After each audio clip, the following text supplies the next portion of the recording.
Welcome to What Else Is New, Episode 7. I'm Kelly Green, and this is a show about what's new, what's showing up on my computer, what's in my feeds, what's on my tabs. I'm going to try and rip through 20 of these in 20 minutes. Okay, let's go. First up is some good news from Denmark, where whaling activist was freed. So that just happened this morning. That's some very excellent news. Going over into Collapse 2050. This is a blog where Sarah Connor makes an estimate suggesting cascading civilizational and social collapses by mid-century, just 25 years from now. So it's 2025 coming up. Another 25 years is not a lot of time to get our house in order, as they say, make the preparations necessary. Moving right along, from NPR, will the FDA finally ban red number 3? A decision could come soon. I think the evidence is compelling from those human studies that children's consumption of synthetic food dyes can contribute to increases in symptoms like inattention, hyperactivity in some children. Mark Miller, scientist with California's EPA Office of Environmental Health Hazard Assessment, told NPR in 2023. Yet, the FDA has said it will continue to examine the effects of color additives on children's behavior. So maybe it needs more study. Maybe they're going to do the right thing and clean up a little bit more of the food supply. We shall see. Okay, what else do we got going on here? Ooh, in Canadian politics, Chrystia Freeland handed in her resignation from cabinet. Whoop-de-doo. I don't really have anything to say on that except that it is new and that the American president-to-be, that big giant buffoon, what's his name again? I don't know, I forget. Anyways, he's being a total ass as usual and saying that nobody liked her or something. Anyways, whatever, who cares about that guy? We need to really figure out a way to ignore him. Maybe he'll go away. Maybe it'll only last 4 years. We can hope. Fingers crossed. But the Canadian story that I wanted to touch on came out this week is a little piece. It's like a confession piece or something, autobiographical piece from Catherine McKenna. Catherine McKenna was Canada's climate and environment minister back when Canada purchased the Trans Mountain Pipeline, which I think has cost our country more than $30 billion to get Canada tar sands, the dirtiest oil on the planet, to get that to market. I think what really burns me up about this issue is that Catherine McKenna was environment minister at that time, had just declared a climate emergency for the country of Canada, like the day of or the day before signing off on this idea to purchase this pipeline. Now she says, after all this time, as environment minister, I believe the oil sands sector would help us save the planet. I was wrong.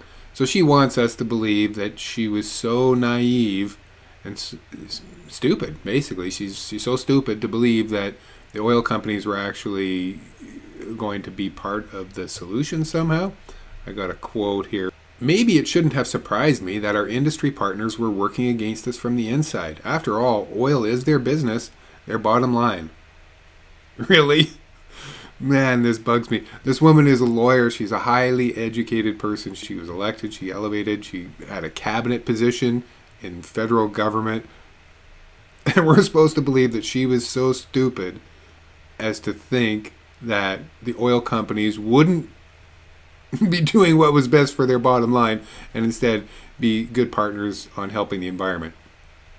Man, that's just dumb. So, Canadian politics this week gets a failing grade, former Liberal Catherine McKenna and current Liberal Chrystia Freeland. Oh, interesting story about Chrystia Freeland that isn't going to get a lot of press is her grandfather is a Nazi. Look it up. Okay, moving right along. Schools using AI to send police to student homes. There's software that's tracking children's keystrokes in school, and if something comes up as a red flag that maybe they're going to harm themselves, then police are dispatched to their home. Now this is, on the surface, wow, that's great. We could maybe save some kids' lives, but no, that's not what this is about. This is about full spectrum surveillance on our children and using robots to dispatch police. This is not a good story. It's not a good development for our human situation. But we are not going to go in depth onto that. Tracks every word they type, they say. The Bite, December 14th. Check out the links. I got them all posted down below here in the comments. All right, we're making good time. This is from George Sacreglides. Sorry, George, I don't think I'm pronouncing your name correctly. Colorful dude, prolific writer, and he is writing a few days ago about the new relentless global threat of supremacy. However, if you read through it, it's nothing new about it. It's kind of it's kind of in our DNA, if you will. So a quote, "And while we may have learned to recognize many types of supremacy within our civilization, human supremacy against all other species is seldom addressed. This is because this is the only area where all humans actually agree. We are simply better than all other beings." Aw, isn't that great? Us humans, we're the best. We're on top. We're at the apex of everything on Earth, and we get to ultimately be responsible for its demise as a life-affirming, life-supporting planet floating through the universe or whatever. Anyways, check out George. He's got some good stuff. We're going to burn right over to my Twitter feed where I found an old clip of Carl Sagan in interview with Charlie Rose, posted by an account called Physics in History. Holy cow. You got a lot of followers over there. Let's hear what Carl has to say. If we are not able to ask skeptical questions, to interrogate those who tell us that something is true, to be skeptical of those in authority, then we're up for grabs for the next charlatan, political or religious, who comes ambling along. It's a thing that Jefferson lay great stress on. It wasn't enough, he said, to enshrine some rights in a constitution or a Bill of Rights. The people had to be educated, and they had to practice their skepticism and their education. Otherwise, we don't run the government. The government runs us. Oh, the good old days when we were encouraged to be skeptical and question our government leaders and even question the science. I think that's what he's focusing in on here, is the science and having educated people. Because if we're not educated, then we can get snowed over on things. So this is, we see this starting to unfold. This is part of the plans of Project 2025, right? Taking away some of the elements to keep us educated, like weather reporting, for example, banning books, right? Attacking teachers and education in general. Let's go back. Oh, this is from AccuWeather. Odd story to have on a weather website. Negative language can perpetuate feelings of doom. Don't be a doomer. Don't be a doomer, right? If you're talking about doom, right, and how bad things are, it's just going to make it worse. You're going to feel worse, and it could spread like a contagion through society, and everybody's going to become depressed because it's so awful. I don't know what to say about this. I guess this is the Gaslighting Doom article.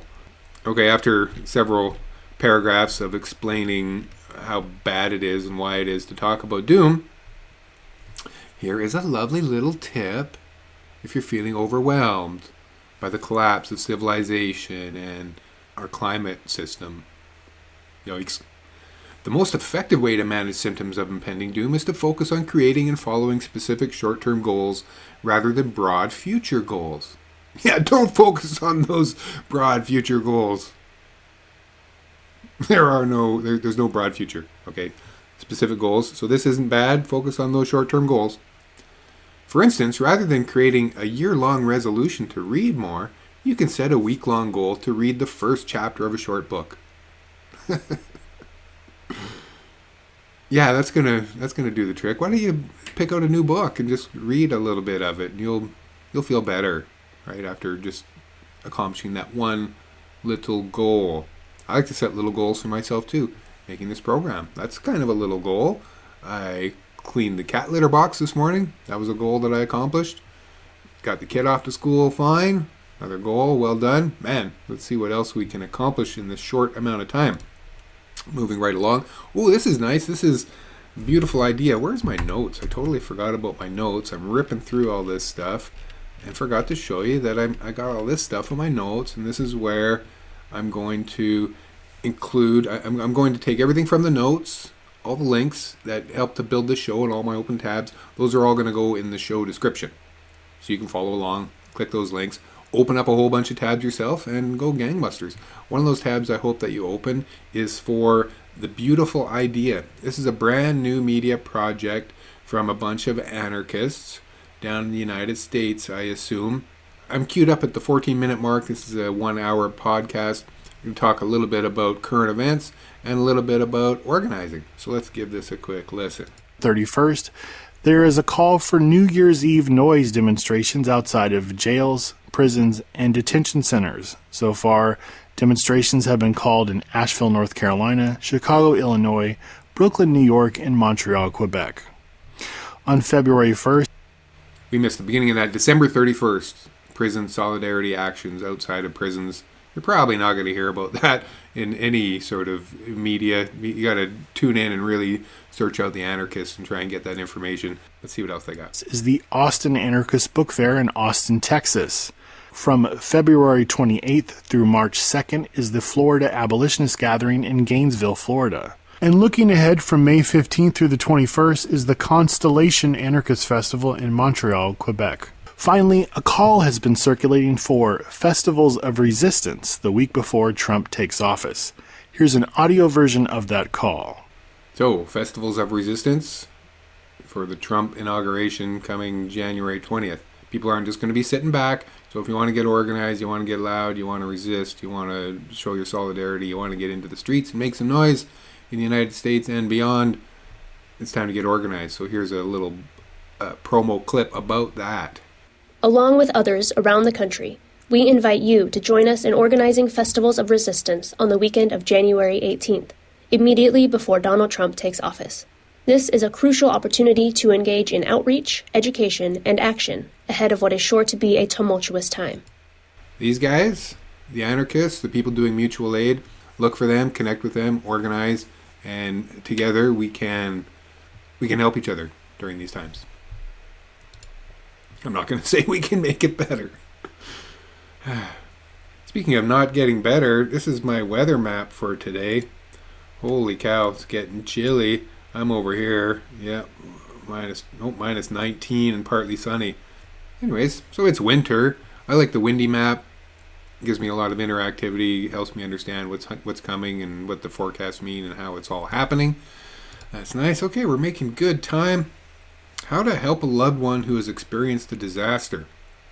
So disasters are more and more coming to a neighborhood near you if you haven't felt one yet in the recent years, and obviously it has a psychological impact. So Yale Climate Connections, they've got a really long interview with Londano Salazar regarding disasters. These events can be really traumatic, resulting in the development of trauma symptoms. People might have repeated or vivid memories of the event for no apparent reason, and this triggers a physical reaction of stress, including shallow breathing, heart rate increase, and sweating. Some people may overheat or oversleep, while others experience a loss of appetite. Another common trauma reaction is hypervigilance. Children and adolescents are often affected in ways specific to their age. So, understanding the common emotional, cognitive, and behavioral responses to these events can help people adapt and cope effectively. Emotional support is key for recovering after a disaster. Addressing the emotional consequences can significantly reduce the risk of long-term mental health issues, and responding to people's emotional needs in those difficult situations strengthens resilience and helps people cope more effectively with the crisis. So, we can help people in times of need physically through mutual aid and also mentally through mutual aid. So, we got to look out for one another in these tough times. Now, speaking of disasters, over the past decades, there's been talk of using sinks as a way to credit our behavior of putting carbon into the atmosphere. So that was monetized, and essentially a corporation that produced carbon could then purchase carbon credits from maybe another corporation that wasn't producing their carbon anymore, or they could go directly to a land-based carbon credit and purchase the carbon that was going to be offset, say, from a forest, because forest grows, absorbs carbon, locks it into the wood, and that can, and we can subtract that from the carbon that's going out from an industrial process. It's a little janky, but some people thought that it might work. However, this whole mathematical scheme is coming unraveled as the sustainability of forest-backed carbon offset programs is threatened because of wildfire. So as the planet warms and more of the forest burn down, all that carbon that companies paid for so they could put the carbon in the atmosphere will also now be coming up into the atmosphere. Carbon credits. What a dumb idea.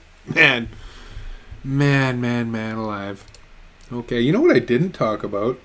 I can't believe that I never brought up at the beginning as a hook to keep you in on the end is the drones. I got a little bit about the drones. We're going to get to that here in a second. I want to revisit global collapse. We talked about it earlier from Collapse 2050 by Sarah Connor, and she was predicting it coming somewhere around 25 years from now, mid-century 2050. And we are going to go back over to this article on Live Science, and this is talking about the best-selling book from 1972, where a team of MIT scientists argued that industrial civilization was bound to collapse if corporations and governments continued to pursue continuous economic growth no matter the costs. The business-as-usual scenario predicted that the world's economic growth would peak around the 2040s, then take a sharp downturn along with the global population, food availability, and natural resources. So we're basically all in agreement, right? It's coming. It's happening quickly.